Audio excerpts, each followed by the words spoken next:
Okay, I'd like to welcome everybody back, and I'm absolutely delighted today to have a newer business to the Pepperell Business Association, located in Westford, Senior Helpers, and I have Jim DiGiorgio here today. How are you today, Jim? I'm well, Derek. Good morning. Thank you for having me today. Great to have you. Great to have you. So tell me about Senior Helpers. What is it that you actually do? Tell me about your company. Well, kind of in a nutshell, Derek, the way to describe our business is we allow seniors to age in place. So our organization is an alternative to moving mom or dad into an assisted living or a nursing home. And what we do is we provide just the amount of care that's needed to allow somebody to stay in their home. Okay. Excellent, excellent. And how long have you been in this business? So my wife and I started Senior Helpers back in 2009, so we're now in our 7th year. Jim, you're located in Westford. What actual communities do you serve? So we are in Westford. We serve, I guess I would say, the towns of Middlesex County West and Neshoba Valley. Okay.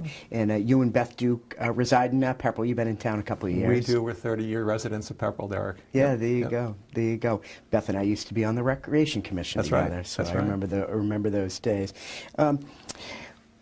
What is your main focus? You've articulated a little bit about what you guys do, but what is your main focus? Main area of focus for us, Derek, is Alzheimer's and dementia care. Okay. The numbers are staggering. At age 65, 1 out of 10 seniors have a cognitive impairment, a dementia, or an Alzheimer's. That's unreal. By the time you age to 85, it's 1 in 2. We're all living longer. As we live longer, there's a greater probability that there's going to be a cognitive impairment. Right. So as an organization, we focused on training in really 3 areas for Alzheimer's and dementia care. Right. Training our staff, our caregivers, our certified nurse assistants, and our home health aides on how to work with somebody that has a cognitive impairment. Yep. Also training families, giving them little hints on how to work with somebody that has a cognitive impairment. And then finally, professional training for nurses and social workers. Right, right. Speaking to your staff, tell us a little bit about your staff and what they do, and tell us a little bit about that. Okay. Well, kind of a broad brush, our staff could be divided into 2 areas. So we have our office staff, and we have client services, scheduling, recruiting, operations, a registered nurse on staff, as well as a business development manager. And those are really the folks that make sure that the services that we provide families are exceeding expectations. The staff that we have in the field is made up of personal care attendants, certified nurse assistants, and home health aides. Right. And these are individuals that have been trained on how to provide care for seniors. So everything from how to help out with bathing, provide ambulation assistance, helping with meal preparation, medication reminders. So all of the needs to keep somebody in their home safely. Right. I don't know if this is an easy question to answer, but in all the care that you guys offer, is most of it 24/7, or is a lot of it just day services? You know, it's actually a very much a mixed bag, Derek. So we have some clients that we're providing 3-hour visits a couple times a week, and that's sufficient to allow them to remain independent. We have other clients where we're providing overnight care. Yep. Maybe they're a fall risk at night, so we do 8 p.m. to 8 a.m. type of shifts. Yep. Other clients, we do live-in care and 24-hour care. The other thing that we found is that care needs can change. So when someone gets discharged from a hospital or a rehab facility, they might need more care initially. So they might need 8 or 12 hours a day. But as they start to improve with physical therapy and occupational therapy and nurse visits and our services, sometimes services can get scaled back. Right. Other times the opposite happens, where maybe we're doing shorter visits and then their care needs change, or that either they have a fall or they have a setback. So we start to provide more care. That's kind of the unique thing about our business is you're getting just the amount of care that's needed at that specific time. Jim, for those that are watching today, how would they determine whether or not somebody needs care? How would they go about it? That's a great question, Derek. So there's certain indicators that they would see with mom or dad or with a loved one. So, for example, a fall, someone that's a fall risk, right, or someone that maybe isn't bathing as frequently as they ought to, right, or possibly not taking their medications in accordance with their schedule. Yep. So the kind of things that we look for is, you know, if you start to see pills under the kitchen table or under the sofa, that could mean a difficulty. If somebody isn't getting a good nutritional meal on a regular basis, if they're not having their 3 meals a day, yep, if they're reluctant to bathe because they're concerned about slipping or falling in the shower, okay, that would be an indicator that yep, probably you should think about bringing in help. And then finally, if you start to see indications of memory loss. So either details are being confused, or maybe bills aren't being paid, or maybe it could be as simple as mom or dad forgetting the kids' names. Right. Those are the kind of things that you'd want to consider bringing in care. Certainly you'd want to have your loved one meet with their primary care physician, Right. and have a full workup. Right. There can be lots of things. It could be dehydration, it can be poor diet, it can be mismanagement of medications, but Yep. you really want to have a PCP do an evaluation and make a determination if care should be brought in. But obviously, based on the situation, there's never a good or bad time to seek help. And if you need it, then you need it. And if you don't, then certainly that's reasonable. Tell me a little bit about senior helpers, your organization versus like a private hire. Tell me a little bit about that. Well, there's certain advantages to working with a registered agency like Senior Helpers. So what that means is that we're registered with the state. Yep. And because we are registered, there's certain compliance around things like performing background checks Yep. on 100% of our staff. In Massachusetts, those are called CORIs. So we CORI 100% of our staff. Also, our staff, we verify that their certificates are valid. Yep. Certified nurse assistant certification is valid with the Massachusetts Nurses Registry. They're bonded, they're insured. For example, one of the things my company does is we do registry of motor vehicle checks to make sure that all of our caregivers Yep. are clean and free, which Right. means they haven't had a moving violation or an accident. But the other important thing that differentiates us from privately hiring is we're taking care of the Social Security, of taxes, Yep. of workers' compensation. Yep. Of course, we have to offer health insurance and paid sick leave because Right. of the Massachusetts guidelines. So that you know that when you're hiring senior helpers, we've done all of the due diligence around making sure that the caregivers are qualified and that all of their state and federal requirements are met. The added benefit, though, is that we take care of scheduling. So that if, for example, the caregiver is ill or their car breaks down, Right. you know that we're going to provide a substitute. So Right. you don't need to worry about things like scheduling. And of course, when you're letting a stranger in your home, you want to make sure that that person has been properly vetted. Yeah. So it's very important. Yeah, no doubt. We have families that do have private hires, and in many cases it's a neighbor or a friend from church Yep. that they have a long-standing relationship with. So that may work out well, Right. but they bring us in to complement that because maybe that person can't do all of the time it's needed. There you go. So you can kind of coordinate and work together. Exactly. That's great. Exactly.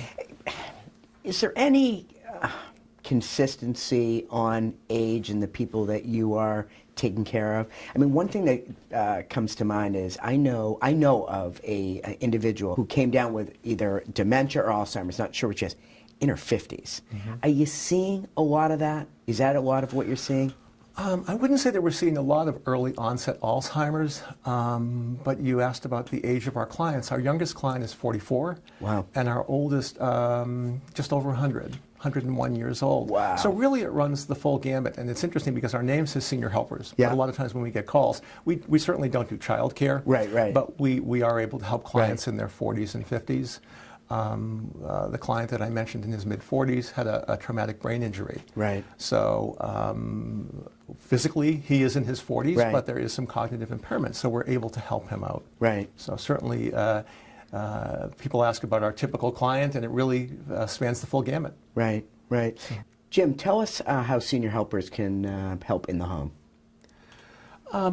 So we like to talk about our services kind of in two broad categories, personal care and companionship type of care. So companionship could be just like it sounds. It can be taking somebody to a social event, taking them to the Pepperell Senior Center, for example, going to the doctors, doing shopping, but it can also be light housekeeping, meal preparation, helping out with getting the mail, walking the dog, Yeah. cleaning the litter box, those types of kind of tasks around the home.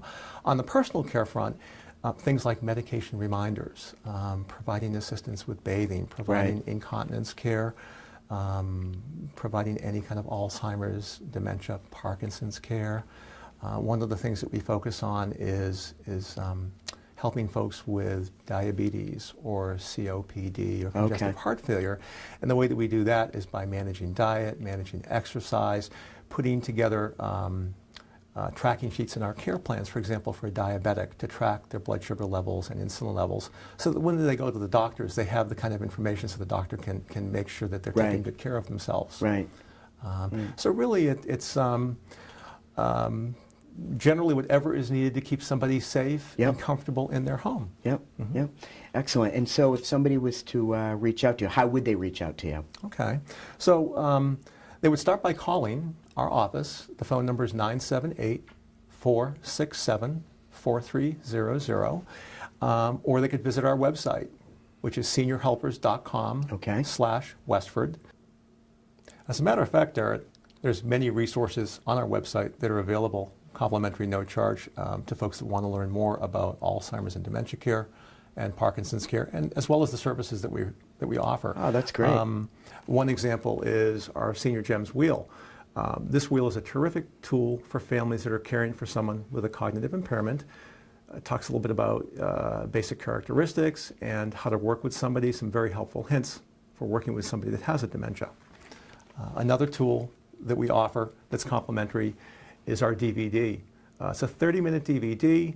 It was produced by Senior Helpers with the assistance of Teepa Snow. Teepa is an occupational therapist, an expert in Alzheimer's and dementia care. Again, available at our website for no charge, so please log on to seniorhelpers.com/Westford, and we'll get a copy out to you. So that would be the first step. In that phone call, we would talk about our services and learn a little bit more about their needs, a little bit more about their loved one, whether it was a senior calling us or Right. the adult children calling us.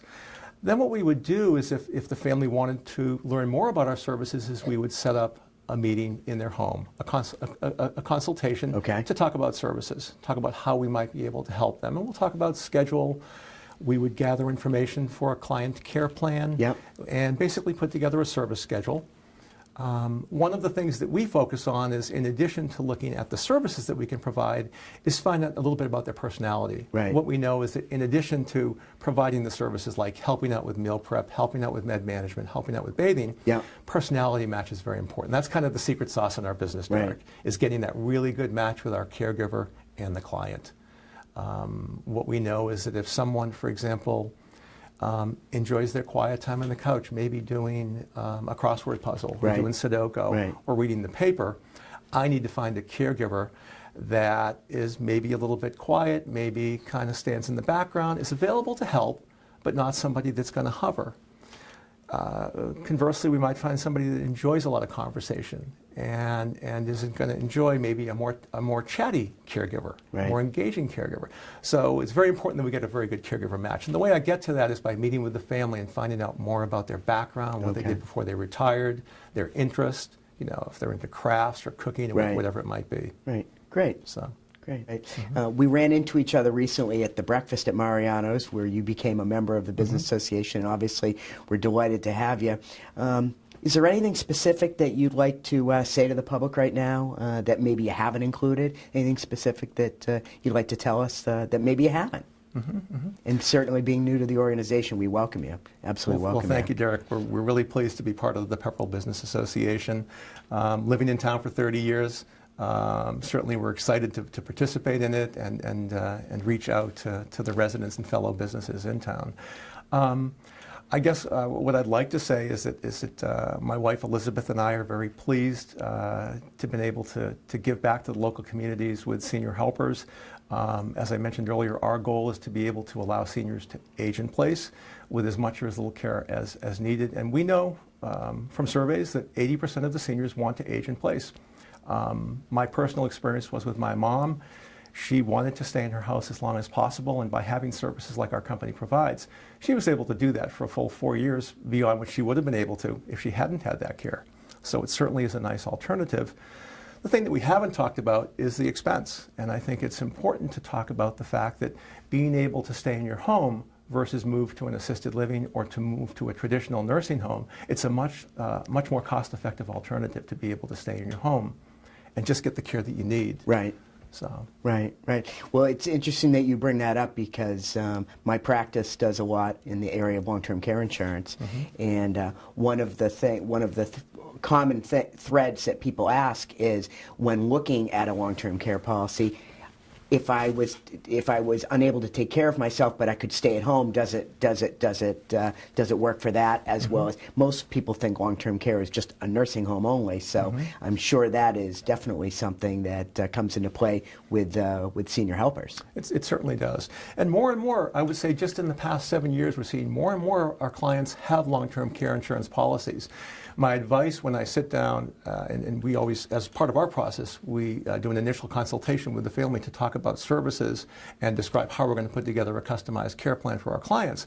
But when I sit down with mom and dad and the adult children, usually with the adults, with the seniors, it's a little bit too late for them to talk about long-term care insurance, but I always make a point of talking to the adult children that are typically in their 40s, 50s, or 60s and say, have you thought about long-term care insurance? Because you're going to need it. We're all living longer. As you get into your 80s and 90s, it's really a necessary thing that you need to plan for now as part of your long-term retirement planning. So we are seeing more and more of our clients with long-term care insurance. And that's probably a good segue because many of our families ask how they're going to pay for services. Long-term care insurance is certainly one alternative. We also make sure to point out a veterans benefit. Right now we're seeing a lot of World War II and Korean War veterans. There's a terrific benefit called the Veterans Administration Aid and Attendant Pension Benefit that helps pay for private duty and home care, the type of services that Senior Helpers provides. And the neat thing about it, Derek, is in addition to the vet, it's also available to the spouse of the veteran. Oh, interesting. So, great benefit. Other ways that we look at to pay for care is reverse mortgages. We have a lot of seniors that have been in their homes for 30, 40, 50 years. Their homes are paid for. Reverse mortgages are a great alternative to get money out of your home and actually pay for care and stay in your home. So that's another alternative. And then finally, another alternative I'm sure you're well aware of is conversion of whole life policies into an annuity that can pay somebody for services, basically, to be able to stay in their home and provide services. And that's a newer thing that's come out. I know probably in the last 5 or 10 years, and obviously something to look at. So awesome. Well, Jim, thank you again for joining me today, and again, welcome to the Pepperell Business Association. And I'm sure that if any that are viewing today have any questions, they'll reach out and talk to you and Senior Helpers. Thanks again. Thank you very much, Derek. Thank you.